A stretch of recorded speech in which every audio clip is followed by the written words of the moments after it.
அருட்பெரும் ஜோதி அருட்பெரும் ஜோதி தனிப்பெரும் கருணை அருட்பெரும் ஜோதி எல்லாம் செயல் கூடும் என்னானை அம்பலத்தே எல்லாம் வல்லான் தனையே ஏத்து. ஓம் ஸ்ரீ ராமலிங்காபயம். ஓம் ஸ்ரீ ராமலிங்காபயம். ஓம் ஸ்ரீ ராமலிங்காபயம். எல்லோருக்கும் வணக்கம். இது எனது யூடியூப் சேனலான எல்லாம் செயல் கூடும் வள்ளலார். நான் வள்ளலார் முத்து பேசுகிறேன். இன்றைய பதிவில் நாம் அருட்பெரும் ஜோதி அகவல் வரிகள் 209 212 வரை விளக்கத்தை பார்ப்போம்.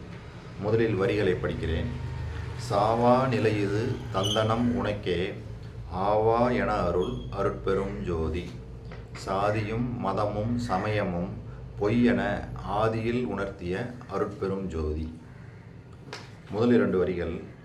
சாவா நிலையுது தந்தனம் உனக்கே ஆவா என அருள் அருட்பெரும் ஜோதி.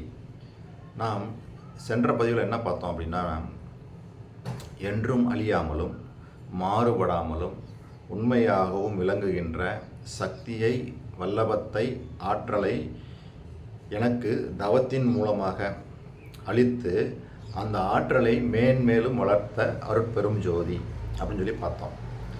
இப்போ இந்த 2 வரிகள் என்ன சொல்கிறாருன்னா, அந்த மேன்மேலும் வளர்ந்த அந்த ஆற்றலின் மூலமாக அவருக்கு என்னது சாகாத நிலை கிடைச்சிருச்சு. அதாவது என்ன சொல்கிறாருன்னா, சாகாத நிலை இது என்று விளக்கி அப்படிப்பட்ட நிலையையும் உனக்கே தந்தேன், இது உனக்கே கைகூடும் என்று அருளிய அருட்பெரும் ஜோதி அப்படின்னு நீங்கள் பதிவு பண்ணுறார். அப்போ அவருக்கு அந்த சாகாத கல்வியை அந்த அருட்பெரும் ஜோதி ஆண்டவர் தான் உணர்த்தினார் அப்படின்றதுக்கு சான்றா இந்த கீழே உள்ள பாட்டை படிக்கிறேன். சாகாத தலை இது வேகாத காலாம் தரம் இது கான் என தயவு செய்து உரைத்தே போகாத புனலையும் தெரிவித்து எனது உளத்தே பொற்புற அமர்ந்ததோர் அற்புதச் சுடரே ஆகாத பேறுகளுக்கு ஆகாத நினைவே ஆகிய எனக்கு என்றும் ஆகிய சுகமே தா காதல் எனத் தரும் தரும சத்திரமே தனி நடராஜ என் சர்க்குருமணியே. இந்த பாடல் அருட்பெரும் ஜோதி ஆண்டவர் தான் அவருக்கு சாகாத கல்வியை தெரிவித்தார் அப்படின்றதுக்கு. அடுத்து அகவலில் முடிக்கும்போது தெளிவாக சொல்கிறாரு, எனக்கு சாகாத வரத்தை அருட்பெரும் ஜோதி ஆண்டவர் கொடுத்துட்டாரு அப்படின்னு தெளிவாக பதிவு பண்ணுறாரு. ஒரு 22 வரிகள் இருக்குது, அதை நான் படிக்கிறேன். படிக்கும்போது நம்மளுக்கு தெளிவாகும். சபை எனது உளம் என தான் அமர்ந்து எனக்கே அபயம் அளித்ததோர் அருட்பெரும் ஜோதி. மருளெல்லாம் தவிர்த்து வரமெல்லாம் கொடுத்தே அருள் அமுது அருத்திய அருட்பெரும் ஜோதி. வாளினின் பேரருள் வாளினின் பெரும் சீர் ஆளி ஒன்றளித்த அருட்பெரும் ஜோதி. என்னையும் பொருளென எண்ணி என் உளத்தே அன்னையும் அப்பனும் ஆக வீற்றிருந்து உலகியல் சிறிதும் உளம்பிடியா வகை அழகில் பேரருளால் அறிவது விளக்கி சிறுநெறி செல்லா திறனளித்து அழியாது உருநெறி உணர்ச்சி தந்து ஒளியுறப் புரிந்து சாகா கல்வியின் தரமெல்லாம் உணர்த்தி சாகா வரத்தையும் தந்து மேன்மேலும் அன்பையும் விளைவித்து அருட்பேர் ஒளியால் இன்பையும் நிறைவித்து என்னையும் நின்னையும் ஓர் உரு ஆக்கி யான் உண்ணியபடியெல்லாம் சீருறச் செய்து உயிர் திறம்பெற அழியா அருள் அமுது அளித்தனை அருள் நிலை ஏற்றினை அருள் அறிவு அளித்தனை அருட்பெரும் ஜோதி. வெல்கனின் பேரருள் வெல்கனின் பெருஞ்சீர் அல்கலின்று ஓங்கிய அருட்பெரும் ஜோதி. இங்கே எப்படி தெளிவாக பதிவு பண்ணுறாரு பாருங்கள்.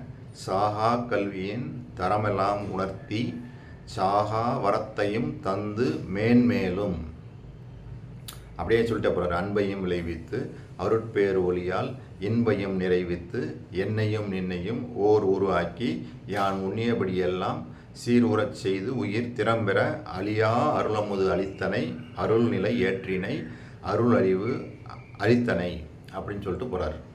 அப்போ இங்கே தெளிவாக நம்மளுக்கு பதிவாகுது, சாகா வரத்தையும் பெற்றுக்கொண்டார் அப்படின்றதுக்கு. போன பாட்டில் நான் என்ன சொன்னேன் அப்படின்னா, அருட்பெரும் ஜோதி ஆண்டவர் தான் சாகாவரத்தை தெரிவித்தார்னு. இப்போ அகவல் வரியில் முடிக்கும்போது அவர் எப்படி முடிக்கிறாரு? சாகாவரத்தை நான் பெற்றுக்கொண்டேன் அப்படின்னு சொல்லி முடிக்கிறார். ஸோ இந்த விளக்கங்கள் இந்த 2 வரிகளுக்கு போதுமானது. நாம் இப்போ அடுத்த 2 வரிகளுக்கான விளக்கத்தை பார்ப்போம். சாதியும் மதமும் சமயமும் பொய் என ஆதியில் உணர்த்திய அருட்பெரும் ஜோதி. அதாவது சாதி மதம் சமயம் இதெல்லாம் உண்மை இல்லை, அதில் போய் ஒன்றும் பிரயோஜனமும் இல்லை, ஆனால் அதில் போகாதீங்க அப்படின்னு சொல்லி அவருக்கு ரொம்ப சிறு வயதிலேயே ஆதியிலேயே உணர்த்திய அருட்பெரும் ஜோதி. அவரெல்லாம் தெரிஞ்சுக்கிட்டு அதுக்குள்ளேயே வர்றார். இந்த மார்க்கத்துக்குள்ளே வர்றதுக்கு முன்னாடியே அவர் அறிந்திருக்கிறார். ஏன்னா அவர் வரவிக்க விட்டுறவர். அவருக்கு இதெல்லாம் உண்மை இல்லை. அதுக்கு தெளிவாக பார்த்திங்கன்னா சமரச சன்மார்க்க கொள்கை அப்படின்னு உரைநடை பகுதியில் உபதேச குறிப்புகளில் இந்த தலைப்பின் கீழே தெளிவாக பதிவு பண்ணுறாரு. ஏன் சாதி சமய மதங்களில் நம்ம பற்று வைக்கக்கூடாது அப்படின்னு அங்கே பதிவு பண்ணியிருக்கிறாரு. சன்மார்க்க சாதனம்னு ஒன்று சொல்லியிருக்கிறாரு. அதையும் நான் 2ஐயும் படிக்கிறேன். அது 2ஐயும் படிக்கும்போது நம்மளுக்கு தெளிவாகும் ஏன் இது பொய்ன்னு சொல்கிறாருன்னு. சாதி சமய மதங்கள்லாம் ஏன் பொய் அப்படின்றதுக்கு தெளிவான விளக்கம் இருக்குது. நான் அதை படிக்கும்போது உங்களுக்கு புரியும். வேறு எந்த விளக்கமும் தேவையில்லை. நான் படிக்கிறேன்.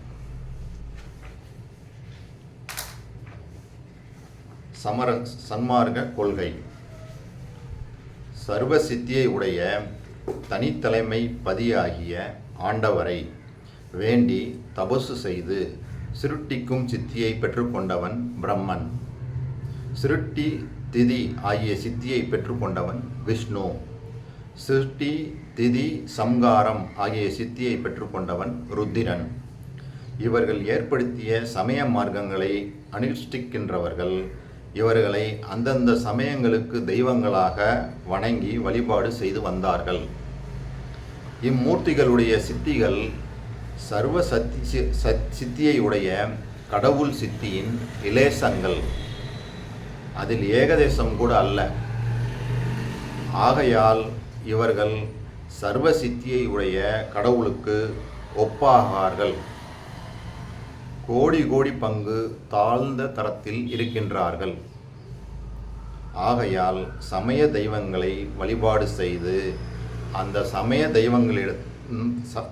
தெய்வங்களிடம் பெற்றுக்கொண்ட அற்ப சித்தியில் அவர்கள் மயங்கி மகிழ்ந்து அகங்கரித்து மேலேற வேண்டிய படிகள் எல்லாம் ஏறி பூரண சித்தியை அடையாமல் தடைபட்டு நிற்றல் போல் நில்லாமல் சர்வ சித்தியை உடைய கடவுள் ஒருவர் உண்டென்றும் அவரை உண்மை அன்பால் வழிபாடு செய்து பூரண சித்தியை பெற வேண்டும் என்றும் கொள்ள வேண்டுவது சன்மார்க்க சங்கத்தவர்களுடைய கொள்கை.